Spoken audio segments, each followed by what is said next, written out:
Türkmen hökümeti öz ýurdunyň milli futbolçylarynyň Malta Respublikasyna seýahat etmegine ruhsat bermän soň iki ýurdun futbol boýunça milli ýygyndalarynyň arasyna 10 oktýabrda geçirilmegi meýilleşdirilen dostlukly futbol ýarşy ýatyryldy. Bu barada Maltanyň futbol federasiýasy beýanat çap etdi. Bu yarış FIFA, UEFA ve Aziýanyň Futbol Konfederasiýasy tarapyndan tasdiklanypdyr. Ýöne Türkmenistanyň Futbol Federasiýasynyň Malta sapar etmek üçin zerur bolan ruhsatnamalary öz ýurdunyň häkimetlerinden almakda ýüzbeýiz bolan kynçylyklary sebäpli Maltanyň Futbol Federasiýasy 2024-nji ýylyň 10 oktyabr penşenbe gününe meýilleşdirilen dostlukly halkara ýarşyny ýatyrmaga mejbur bolup diýip Malta tarap aýtdy. Orta ýer deňden ýerleşen Günorta Ýewropa ýurduny geçirmegi gödeňine tutulan futbol ýarşy UEFA Milli Ligasynyň çäklerini Malta bilen Moldowanyň arasyna 13 oktýabrda geçiriljek resmi futbol ýarşynyň dostlukly oýun hökmüne meýilleşdirilipdir. Maltanyň Futbol Federasiýasy Türkmenistan bilen arada oýnalyjak ýarşa satylan biletleriň pullarynyň ýygyna törenilip bilinýändigini ýa-da Malta Moldowa futbol ýarşyny bu biletlerden peýdalanyp bolýanlygyny aýtdy. Arhipelag ýurdun sport resmileri Türkmen tarap bilen bagly ýüze çykan mesele boýunça özlerini Maltanyň daşary işleri ministrligi tarapyndan diplomatik kanallar arkaly berilen ýardymlara minnetdarlyk bildirdi. Türkmenistanyň futbol boýunça milli ýygyndasy UEFA çempionatyna gatnaşmaýar. Bu ýarış diňe Maltanyň Moldowa bilen arada geçirecek futbol ýarşynyň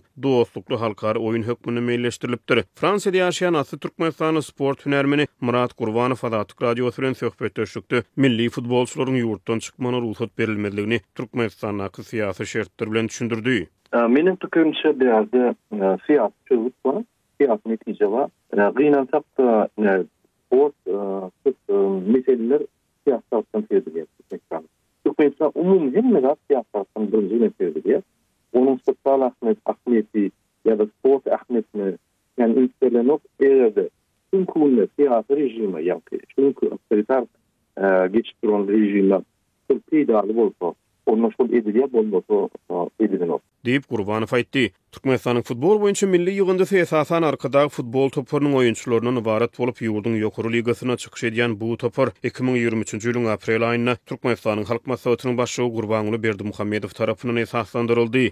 Ýurdun öz içindäki saýlama oýunçylardan düzülen topar eýýam ýurtda bir näçe gedek ýarışlaryň ýeňijisi çempion eglan edildi. Ýöne häkimetler tarapyndan aýratyn üns berilip arka çykylmakda we artyk maşruklardan peýdalanmakda tanqid edilýän bu topar heniz daşary ýurtlarda möhüm üstünlük kazanmady. Türkmenistanyň Futbol Federasiýasy 1992-nji ýylda esaslandyryldy. Ýurdun milli ýygyndasy 32 ýyllyk ömrüni halkara ýarışlarda heniz möhüm üstünlük kazanyp bilmedi. Federasiýa 1994-nji ýylda Aziýanyň Futbol Konfederasiýasyna agza boldy we şonun bäri bu ýarışlarda hem çykyş edip gelýär. Türkmenistanyň futbol boýunça milli ýygyndasy 1998-nji ýylda 13-nji Aziýa oýunlaryna gatnaşyp bu ýarışlarda çäriýek finala çykmagy başardy. Ýöne uly üstünlük kazanyp bilmedi. Galabetlerde türkmen futbolçylary şu wagtda birgedegen futbol boýunça dünýä çempionatyna ýagny FIFA-nyň oýunlaryna gatnaşmagy hukuk kazanyp bilmedi.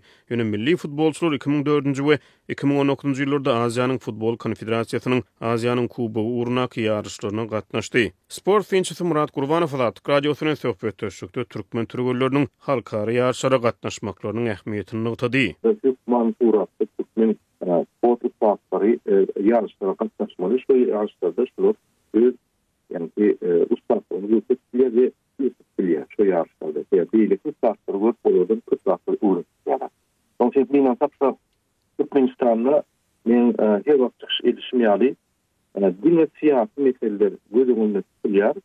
Sport, sosyal ya birlik meseleler kendi üstlerine ileride şu sport meseleler çünkü otoriter rejimi tünüvediyen olsa onu isterler, eğer tünüvetmeyen olsa isterler. Deyip Gurbanow aýtdy. Adatyk radiosu Türkmen futbolçylarynyň Malta Respublikasyna iýerilmezligi boýunça Türkmenistanyň Futbol Federasiýasynyň tesbir alyp bilmeýär. Hormatly dinleýijiler, sport hünärmeni Murat Gurbanow bilen Türkmen Sport barada geçirilen interwýunyň dogry görnüşini ýekşenbe günü 13 oktýabrda Adatyk radiosyna efire gitjek dünýä türkmenleri gepleşigine diňläp bilersiňiz.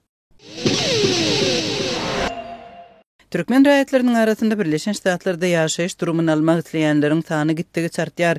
Käbir resmi sanlardan başga da şuňlar anketa doldurmak üçin araçylara yüz tutýanlaryň sanynyň artmagy, şeýle-de hyzmatlaryň narhynyň bir näçesi göterilmegi we sosial mediada paýlaşylýan maglumatlaryň köpelmegi türkmen raýatlarynyň Green Card lotereýasyna gyzyklanmasynyň möçberinden habar berýär. Şuňlar türkmen başyda we Balkanawatda Green Card üçin resmi namalary tapşyrýan raýatlaryň arasynda yüzlerçe mektep muallimi bar diýip yerli çeşmeler habar berýärler. Amerika gitmek isleýän türkmenstanlylaryň köpelmegi Green Card lotereýasynyň nowatdaky sanyna gatnaşmak boýunça mövsüme gawat göze ilýär. Birleşen Ştatlaryň Türkmenistandaky elçihanasynyň web saytynda çap bolan maglumata görä 2026-njy ýylyň mailnamasyna gatnaşmak isleýänleriň elektron soragnamasy Döwlet Departamentiniň web saýty arkaly 2024-nji ýylyň 2-nji oktýabryndan başlap 5-nji noýabra çenli kabul edilýär. Her ýyl Green Card lotereýasy Birleşen Ştatlara immigrasiýa derejesi pet bolan ýurtlarda doglan 55.000 adama Birleşen Ştatlara hemişelik gitmek mümkinçiligini berýär. Wiz üçin yüz tutanlar kompýuterda döredilen tötänliğin lotereýa arkaly taýlanýar. Şeýle-de Birleşen Ştatlaryň elçihanasynyň resmi maglumatynda internetdäki hilegärlikden we kezzapçylykdan aldawa talýan sahypalardan seresap bolmak, resmi maglumatlary ulanmak maslahat berilýär. Bu aralykda sosial ulgamlarda Green Card lotereýasyna gatnaşmagyň tertibi Green Card alyp berýär mazmunly maglumatlar köpelýär. Azatlyň Türkmenistandaky habarçylarynyň sözlerine görä lotereýa gatnaşmak isleýänler köplenç araçylara yüz tutýarlar. Bu hyzmatlary syýahatçylyk şirketleri hem öpçün edýärler. Türkmenbaşyda we Balkanawatda syýahatçylyk firmalarynda bir hepde golay wagt bäri uly nowat. Bu nowatlar zagran pasport üçin migrasiýa binasyndaky nowatdan az däl.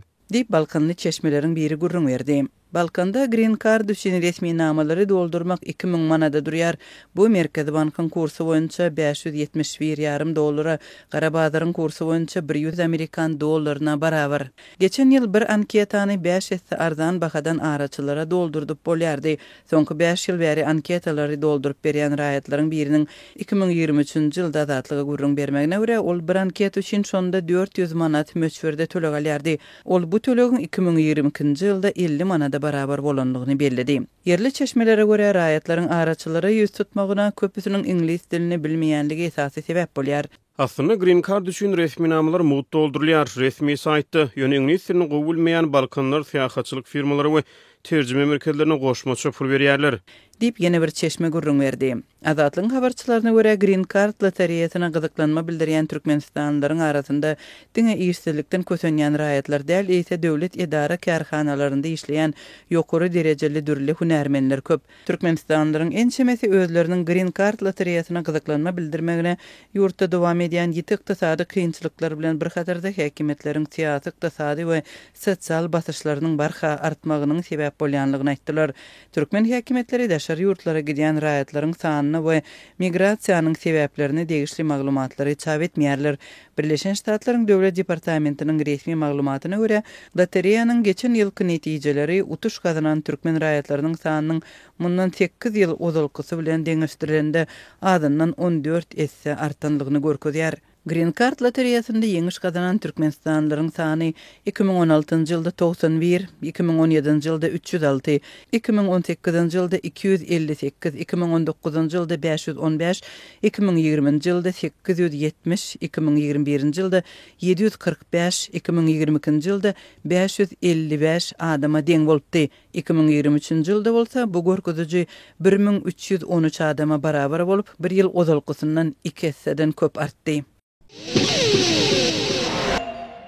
10-njy oktýabrda Israýlyň harbalary Iran tarapyndan goldanylýan Hizballah toporunyň ýene bir ýokary derejeli agzasynyň ýok edilendigini aýtdylar.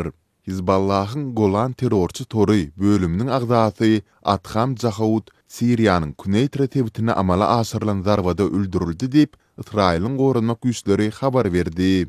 Maglumatda Jahout'un Siriýanyň rejimindaky çeşmelerinden edinen aňtaw maglumatlaryny Hizballaha geçirendigi we Golan belentliklerinde Israýla garşy operasiýalary ilerledendigi aýdylýar. Israýil 1967-nji ýyldaky ýakyn gündogurdaky urşun dowamında Siriýanyň Golan belentliklerini basyp alypdy. Bu aneksiýa dünýäniň köp döwleti tarapyndan ikrar edilmedi. Israýlyň harbalary 10-njy oktýabrda ýene bir beýanat ýaýradyp, Onda Liwanyň gün ortasynda Hizballahyň iki serkerdesiniň ýok edilendigini aýtdy. Seýle-de özüniň töwes uçurlarynyň Beýrutdaky we Liwanyň gün ortasyndaky ok däri ammarlaryna zarba urandygyny ma'lum etdi. Amerika Liwanyň gün ortasyndaky aglaba yerleri gözegçiligi edýän hem topar hem de siyasi partiýa bolan Hizballahy terrorçy gurumy hökmünde ikrar edýär. Ýewropa bilelisigi toparyň harby ganatyny özüniň gara sanawyna gosdy. Ýöne onuň Liwanyň parlamentinde orunlary eýeleýän siyasi bölümine garşy gadagynçylyk girizmedi. Bu ağırlykda Israiliň itaati ýarany Birleşen Ştatlar Liwanda Gazadaky giňgirimli weýrançylyklara getiren meňze sarbalary urmak barada duýdurys berdi. Israil mundan bir ýyl ozal Hamasyň 1100 adamyň ölümine getiren hüjümine jogap edip Gaza zarbalary urup başlady. Amerika we Ýewropa bilelisigi Hamasy terrorçy gurumy hökmünde ikrar edýärler. Palestin resmiýetleriniň sözlerine görä, soňky günlerde Israiliň Gazanyň merkezi we demirazyk sewitlerine uran zarbalary sebäpli onarça adam helak bolupdyr we müňlerçe ýaşaýjy öýlerinde gabalypdyr.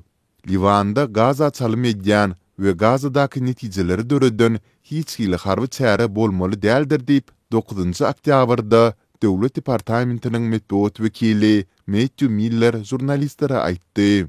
Bu waradaky duýdurys 9-njy oktýabrda Amerikanyň prezidenti Joe Biden bilen Israiliň premier ministri Benjamin Netanyahu'nyň arasynda geçen telefon söhbetdeşliginden soň edildi.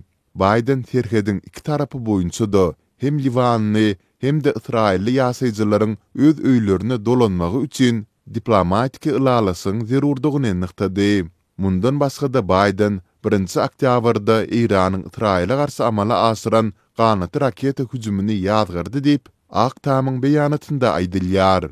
Biden Israiliň öz ýaşaýjylaryny diňe geçen ýylyň dowamında Israile garşy müňlerçe raketa atan Hizballahdan goramak hukugyny tasdiklady. Sol bir wagtda da esasan hem Beýrutyň köp ýylatly tebitlerinde asuda ýylata ziýanyň azaldylmalydygy baradaky zerurlygy nyktady diýip beýanatda bellenilýär. Mundan öň Biden Netanyahu bilen Israiliň Iranyň geçen hepde amala asyran raketa hüjümine jogap planlary barada hem gurrun etdi. Bu barada hem Aktam hem de Israiliň premier ministriniň edarasy 9-njy oktýabrda habar berdiler. Aktamyň beýanatyna görä, Biden we Netanyahu öňümüzdäki günleriň dowamında günümel ýagdaýda we milli howpsuzlyk toparlarynyň üstü bilen ýakyn kontaktda bolmak barada ylalasypdyrlar. Bu Israil bilen Hizballahyň arasyndaky dartynlyklaryň juda ýitileşen döwründe bolup geçýär. Ýakyn gündogor Israiliň Iranyň aglaba sowsuz geçen raketa hüjümine berjek jogabyna garaşýar. Tehran bu hüjümi Israiliň Liwandaky çärlerine, sol sanda Hizballahyň lideri Hasan Nasrallahyň öldürilmegine jogap hökmünde edendigini aýtdy. Geçen hepde Biden Israiliň Tehrandan ar almagynyň çäginde Iranyň ýadro tewitlerine zarba urmak planlaryny goldamajakdygyny aýtdy. Seýle-de ol, egerde Israiliň ýerinde bolan bolsa, onda Iranyň newit ýataklaryna zarba urmak ýaly başga çärler barada oýlanjakdygyny belledi. Israila, Amerika we onuň beýleki ýaranlary tarapyndan Gazada we Liwanda o katyslyklary betetmek baradaky ylalasygy kabul etmek barada çağırys edilse-de, ol Israilliler howpsuz ýagdaýda bolýança harby operasiýalaryny dowam etdirjekdigini aýtdy.